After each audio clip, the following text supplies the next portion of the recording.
అందరికీ నమస్తే. నేను Aruna. Welcome to our channel Aruna's kitchen and vlog. ఈ రోజు మన కిచెన్ లో రుచికరమైన ఫ్రాన్స్ మసాలా కర్రీ ఎలా తయారు చేయాలో చేసి చూపిస్తాను. ఈ ఫ్రాన్స్ మసాలా కర్రీ అన్నం, బగారా రైస్, బిర్యానీ రైస్, రోటీ, చపాతీ దేంట్లోకైనా సూపర్ కాంబినేషన్ చెప్పొచ్చు. ఇది సింపుల్ ప్రాసెస్ లో స్టెప్ బై స్టెప్ చేసి చూపిస్తాను. ఇంట్లోనే సింపుల్ గా టేస్టీగా ఎలా తయారు చేయాలో ఈ వీడియో చూసి మీరు తప్పకుండా ట్రై చేయండి.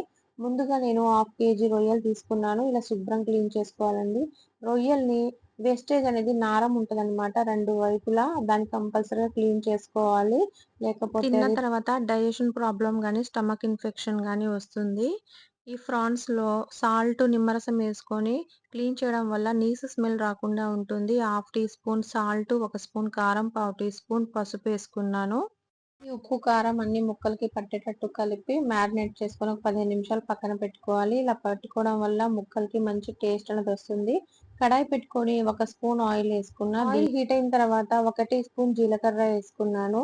ఈ మసాలా ప్రిపరేషన్ కోసం ఇవన్నీ ముందు వేపుకుంటున్నాను అనమాట. ఇలా వేపుకోవడం వల్ల మనకి ప్రాన్స్ మసాలా కర్రీ అనేది గ్రేవీ తిక్కుగా వచ్చి టేస్ట్ మాత్రం చాలా బాగుంటుంది. జీలకర్ర చిటపట్లాడిన తర్వాత ఒక పెద్ద ఆనియన్స్ ఇలా కొంచెం మీడియం సైజ్ లో కట్ చేసుకొని వేసుకున్నా. 1 నిమిషం వేగిన తర్వాత ఇందులో 1 ఇంచు అల్లం ముక్క, అలానే 10 గార్లిక్ వెల్లుల్లి రెబ్బలు వేసుకున్నాను. వీటిలోనే 2 పచ్చిమిర్చిలు 2 పీసెస్ గా కట్ చేసుకొని వేసుకున్నా. ఇవి కొంచెం మగ్గిన తర్వాత 2 పెద్ద టమాటాలు తీసుకొని ఇలా నిలువ కట్ చేసుకున్నాను. ఇవి మొత్తం లో ఫ్లేమ్ లో వేపుకోవాలి. ఇలా మెత్తగా ఉడకాలన్నమాట. ఇలా మెత్తగా ఉడికిన తర్వాత మిక్సర్ జార్ లో యాడ్ చేసుకొని దీన్ని ఫైన్ పేస్ట్ లాగా గ్రైండ్ చేసుకోవాలి.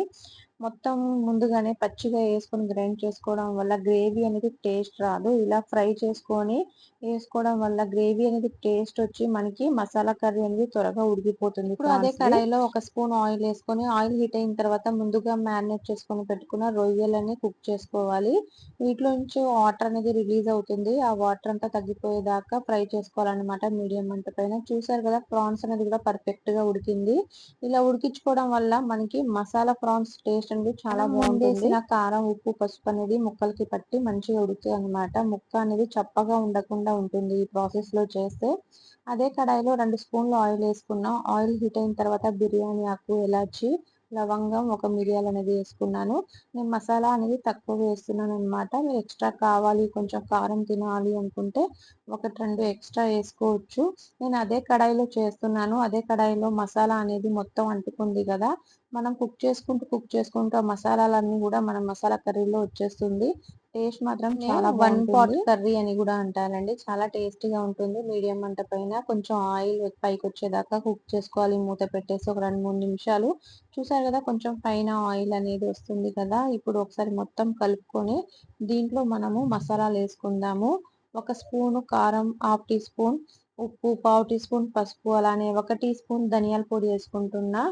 హాఫ్ టీ స్పూన్ జీలకర్ర పొడి, రోస్టెడ్ జీలకర్ర పొడి అన్నమాట. క్యూమిన్ పౌడర్ వేయడం వల్ల మా ఫ్రాన్స్ కర్రీ అనేది టేస్ట్ చాలా బాగుంటుంది. చూసారు కదా, మూత పెట్టేసి ఆయిల్ సపరేట్ అయ్యేదాకా దీన్ని కూడా మీడియం మంట పైన 2-3 నిమిషాలు కుక్ చేసుకుందాము. ఈ మసాలా అనేది మనం ముందుగానే కుక్ చేసుకున్నాం కాబట్టి చాలా తక్కువ టైంలో అయిపోతుంది. ఇప్పుడు ముందుగానే ఫ్రై చేసుకొని పెట్టుకున్న ఫ్రాన్స్ ముక్కలను కూడా యాడ్ చేసుకొని ఇంకో 2 నిమిషాలు మీడియం మంట పైన కుక్ చేసుకుందాం. కారం అనేది కరెక్ట్ గా సరిపోతుంది. మీడియం గా తింటాం కాబట్టి. అందులో ఒకటి కారం కూడా కొంచెం తక్కువ ఉంటది అనమాట. మీకు కారం కావాలనుకుంటే ఇంకో హాఫ్ నుంచి 1 స్పూన్ దాకా కారం యాడ్ చేసుకోవచ్చు. దీంట్లో నేను 1 గ్లాస్ వాటర్ అనేది యాడ్ చేస్తున్నాను. మీ గ్రేవీ తగ్గట్టు వాటర్ అనేది యాడ్ చేసుకోవచ్చు. నేను 1 గ్లాస్ వాటర్ యాడ్ చేశాను. దీంట్లో పచ్చిమిర్చిని ఇలా ముక్కలుగా కట్ చేసుకొని యాడ్ చేసుకున్నా. అలానే కొంచెం ఫ్రెష్ కరివేపాకు వేసుకున్నాను. ఈ ఫ్లేవర్ అనేది ఇప్పుడు మసాలాలో మొత్తం పట్టి బాగా టేస్ట్ వస్తుంది. మూత పెట్టేసి మీడియం ఫ్లేమ్ పైన 3-4 మినిట్స్ కుక్ చేసుకోవాలి. కొంచెం మధ్య మధ్యలో కలుపుకుంటూ. చూస్తున్నారు కదా, ఆయిల్ అనేది కూడా కొంచెం పైన కనిపిస్తుంది. మొత్తం ఒకసారి కలిపేసి ఇంకో 2-3 నిమిషాలు కుక్ చేసుకుంటే మనకు ప్రాన్స్ మసాలా కర్రీ అనేది రెడీ అయిపోతుంది. దీంట్లో పావు teaspoon garam masala add చేసుకుంటున్నాను. ఫైనల్ గా చాప్ చేసుకున్న కొత్తిమీర కూడా వేసుకొని మొత్తం ఒకసారి కలిపేసి మూత పెట్టేసి ఒక 1-2 మినిట్స్ అలా ఉంచేస్తే ఆయిల్ అంతా పైకి వచ్చేస్తుంది. మన ప్రాన్స్ మసాలా కర్రీ అనేది రెడీ అయిపోతుంది. ప్రాన్స్ మసాలా కర్రీకి ఎక్కువగా మసాలాలు కూడా ఏం అవసరం లేదండి. ఈ ప్రాసెస్ లో చేయండి. చాలా సింపుల్ గా చాలా టేస్ట్ బాగుంటుంది. 2 మినిట్స్ తర్వాత మూత తీసి చూస్తున్నారు కదండి, మన కర్రీ అనేది రెడీ అయిపోయింది. ప్రాన్స్ మసాలా కర్రీ చాలా టేస్టీగా ఉంటుంది. చాలా తక్కువ టైంలో చేసుకోవచ్చు ఈ రెసిపీ అనేది. ఎవరైనా గెస్ట్ వచ్చినప్పుడు గానీ, ఏదైనా స్పెషల్ వెకేషన్ ఉన్నప్పుడు ఈ రెసిపీ ఒక్కసారి ట్రై చేయండి. అందరికీ తప్పకుండా నచ్చుతుంది. నేను ఈ మసాలా కర్రీ ప్రిపేర్ చేస్తూనే సైడ్‌కి రోటీస్ కూడా ప్రిపేర్ చేసేసాను. మా బావగారికి సెకండ్ షిఫ్ట్ అన్నమాట. లంచ్ టైమ్ కల్లా ప్రిపేర్ చేసేసా. చాలా సింపుల్ ప్రాసెస్‌లో వెయిటింగ్, అందుకే వేడి వేడిగానే సర్వ్ చేసేస్తా. ఇలాంటి రెసిపీస్ చేసుకుంటే అసలు రెస్టారెంట్ ఫుడ్ కూడా గుర్తురాదు మనకి. అంత బావుంది ప్రాన్స్ అనేది. ప్రాన్స్ మసాలా కర్రీ మా ఇంట్లో అందరికీ నచ్చింది. మీరు తప్పకుండా ట్రై చేయండి. లైక్ చేసి షేర్ చేయండి. అలానే సబ్స్క్రైబ్ చేయడం మాత్రం మర్చిపోకండి. అరుణాస్ కిచెన్ అండ్ బ్లాగ్‌కి మీ ఫ్రెండ్స్ అండ్ ఫ్యామిలీతో షేర్ చేయండి. బాయ్ అండి.